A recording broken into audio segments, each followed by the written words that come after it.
All right, AA, we're going to look at some different characteristics of polynomials. Some of this we did back at the beginning of the year, and we're just reviewing it, and some of it will be newer.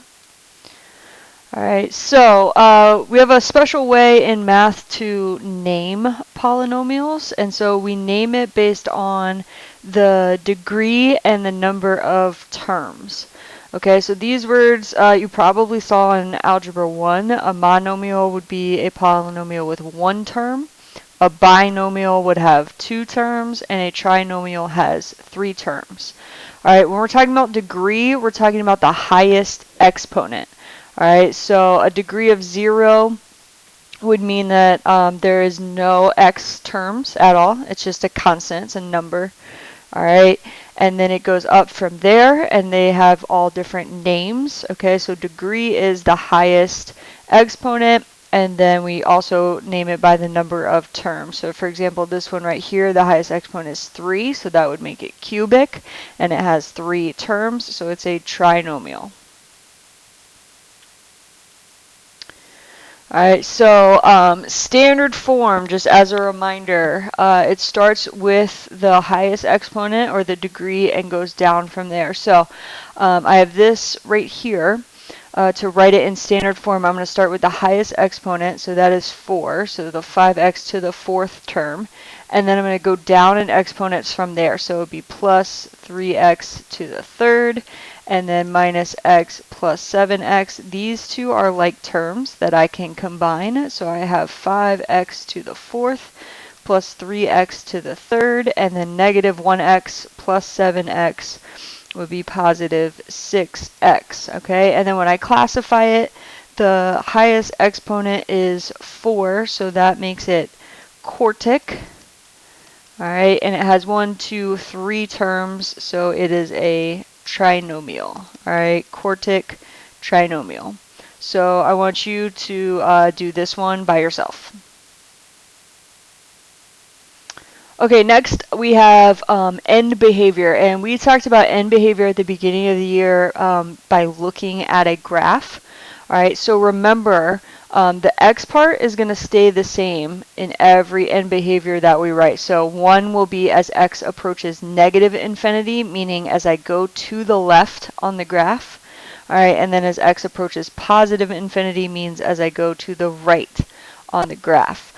All right, and but in this unit, we're not going to give you the graph. We're just going to give you the equation. And so there are some shortcuts to figure out what the end behavior would be. And that's what this table kind of lays out. Okay, and instead of trying to memorize 4 different things, I kind of have the shortcut to the shortcut down here. So the degree, okay, is going to tell you if the two ends are going to go the same direction or opposite directions. So if the degree, the highest exponent, is even, both ends of the graph are always going to go in the same direction. Right? Both ends go in the same direction when the degree is even. The two ends go in opposite directions when the degree is odd. Okay, so the degree tells you whether they go the same direction or opposite direction.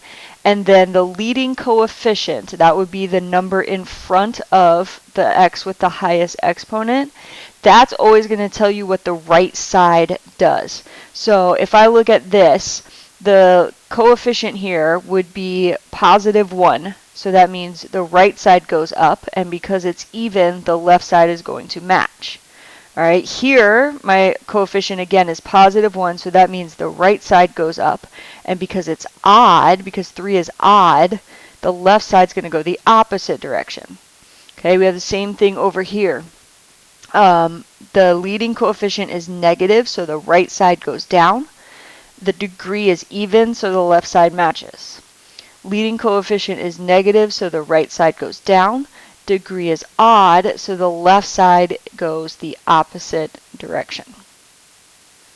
Okay, so here we have 2 examples. So no graph. So we're not going to put this in the calculator and graph it. We're going to go straight from, okay, that first term, Remember, one of these is always going to be negative infinity, and the other one is always going to be positive infinity.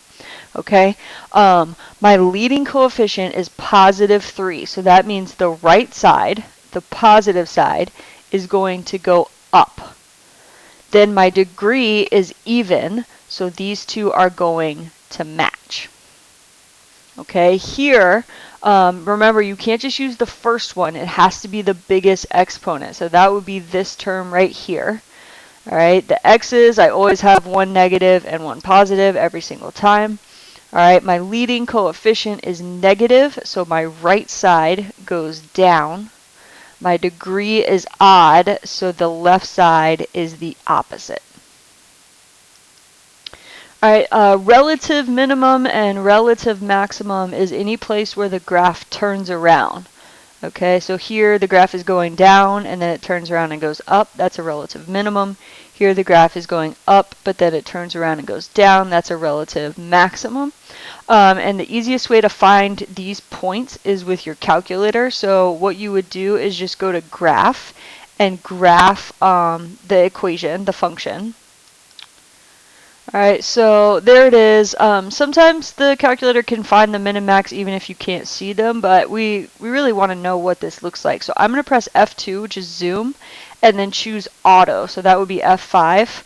That kind of fits sort of the whole picture in there, so I can see there's a relative max right here, and there's a relative max somewhere in there. And the way you find it is on your calculator, you're going to do GSolve, and then max and min. So the relative max is at negative 480. Alright, so let me write that down. Negative 480 is the max. And then I can go back to my calculator, GSolve min. Alright, and that tells me the relative min is at 2, negative 28. So relative max and min, you're always going to write an ordered pair. We want the point where that turnaround actually. Alright, and then everyone's favorite increasing and decreasing intervals are back. Here's the biggest thing with these that we messed up in when we did these at the beginning of the year is you have to write the x values where the increasing and decreasing happens. Okay, so this graph is increasing way down here forever and ever. As I come from the left side, it's going to increase all the way up to there. Alright, so since this piece goes forever, it is increasing from negative infinity, alright, all the way up to right here. And remember, we're looking at x values, so it's increasing up to 0. Alright, then it starts increasing again right here and that way. So it starts increasing at 2 all the way up to infinity. Alright, so it is increasing from 2 to infinity. Alright, where the graph is decreasing is just this little space right here, and so that is from 0 to 2. That is the space where the graph is decreasing. Alright, so 0 is less than x is less than 2 is my decreasing interval. Alright, relative min and max. So relative min would be a minimum where the graph turns around. That's right there. And that point is 2, negative 7. Okay, relative max is right here where it turns around, and that point is 0, negative 3. Okay, and that is it for characteristics of polynomials that we're going to look at in Unit 8.